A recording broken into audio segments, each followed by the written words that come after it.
Stop it.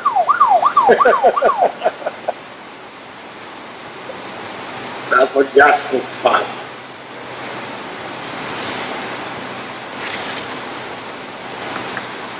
I am again going to play Devil's Advocate. Here, if I can find what's its. Need help? Of course.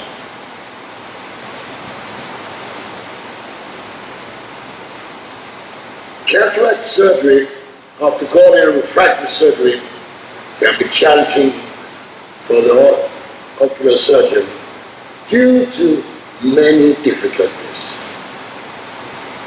And I will go through those. And if you don't understand the formula down there, where the pointer is, this one, I suggest you call Sudhi Patel. An increasing number of patients undergo corneal surgical procedures to decrease dependence on glasses or contact lenses. And these procedures alter corneal effective power.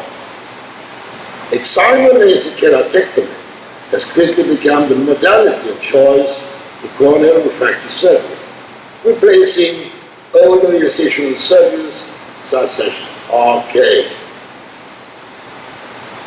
Generally, refractive surgery can be broadly divided into corneal surgery, scleral surgery, and lens-related surgery. I believe that Claes Feinbaum, he went through this very nicely before, that the flap procedures, I'm not going to be through these, you have the flap procedures, you have the surface procedures, and you have the corneal incision procedures. And on top of this, as if this was not enough, you have other procedures. Like, we use those today, maybe, maybe not. And we have now started to see the inlays. My concern is, for many of these procedures, the reversibility has not been shown to date. So, coming back to my previous paper on patient selection, you have to think forward. Because if we in our generation do not do that, we will leave the younger generation of ophthalmologists a legacy that I'm quite sure they do not know how to handle.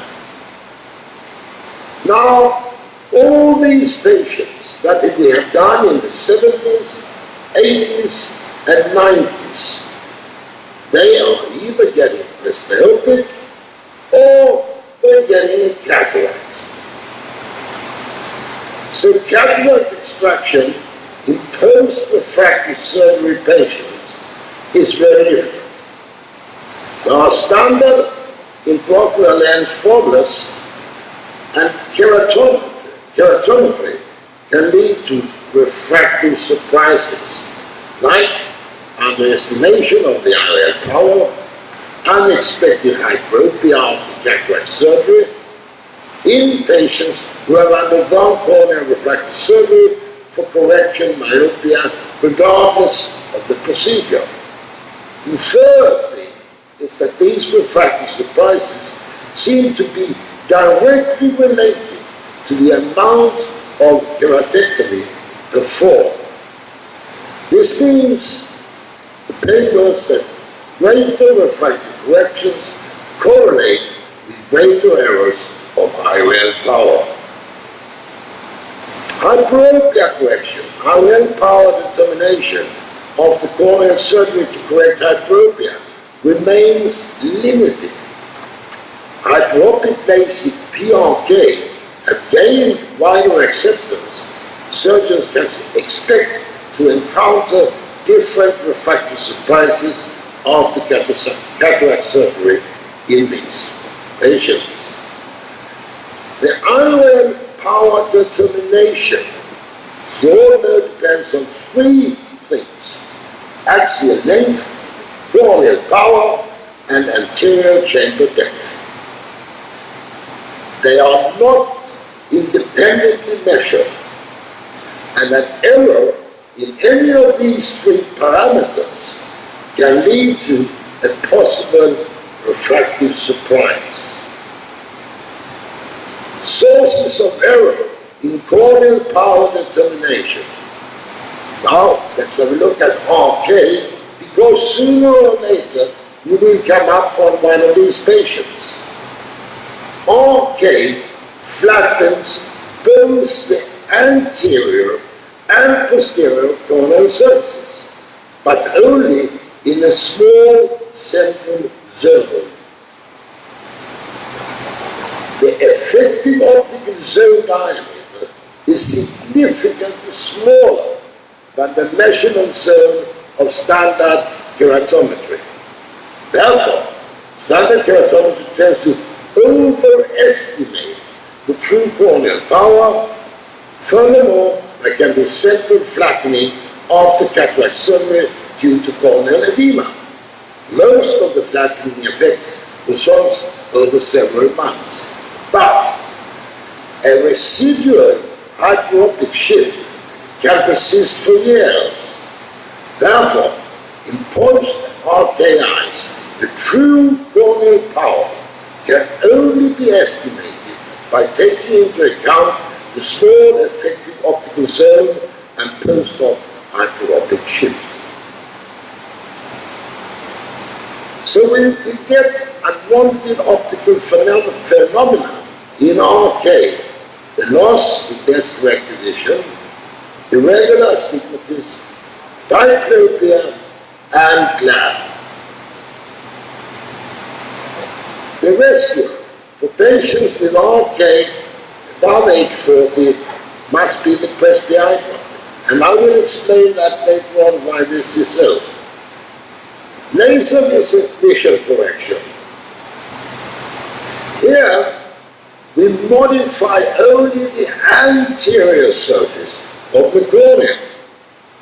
So standard keratometry here will directly measure both the anterior and posterior corneal curvature and thereby calculate the net corneal power.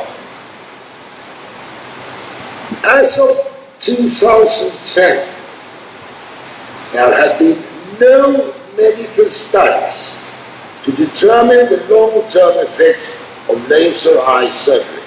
Now, please understand, I'm all for lasers, but we have to face reality.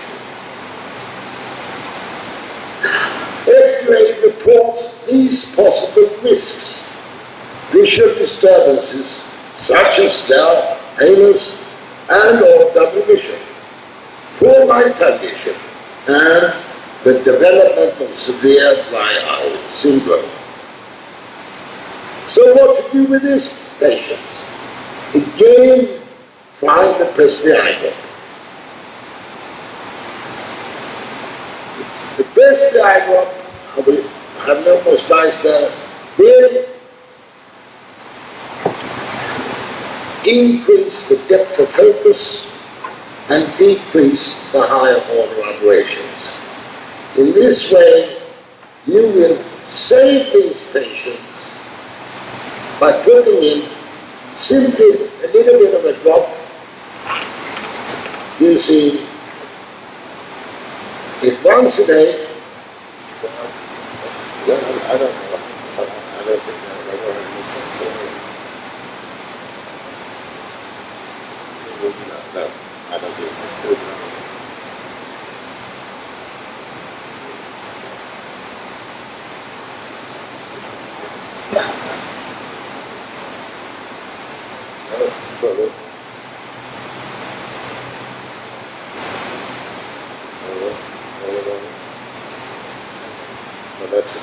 So, to explain this once more, increased depth of focus, decreased higher order aberrations will certainly help these cases where you run into trouble after the corneal refractive procedures which are not reversible. Think of that. Thank you. Thank you very much, Claes. Any questions about these eye drops? I believe we have very enthusiastic distributors in South Africa going to make it available soon. I certainly hope so. We are in the process. If you want to know a quick update on the drop, is that we are in the process of doing the EMA, that's for Europe, and FDA in the United States. And as I see it, and I'm not involved in the commercial side, there is a great chance that we might be able to, with the help here from our South African friends, to make it available here in South Africa on a local basis pretty soon. And there are some here in the audience that already tried the drops, and they seem to be extremely happy. Thank you. Thank you, Claes. There's a hand at the back. How often do you put the drops in? It's a good question. You have your tea in the morning, put it in the drop, close your eyes for 15 seconds, go and have a shower, come out, and you're done for about 8 hours. I've been also asked about how about night riding? All of the 500 patients plus that we have, none of them have really complained about night riding. They notice fairly quickly when the drop stops to work. What amazes me is that what they say also, react to is, oh, I see much better for distance. But when we measure it, we can't really measure it. But my feeling is, and we have not done this, that we are reducing the chromatic aberrations as well, because that is what I mentioned. We see colors more clear. Is that your experience as well? Yes. We see colors much more clear. You can put in the box night if you want. The effect of the drop is varying from person to person from about 7 to 8 hours to about 24 hours. One drop a day. Thank you, Claes. I just can't resist the temptation. You said you have your tea, then you put the drop in, then you shower. Can you change the sequence? It's a little bit difficult. Shower difficult. first and then... No, you can't change that sequence. Okay, thank you very much. Okay, thank you very much. Have a good night. Okay.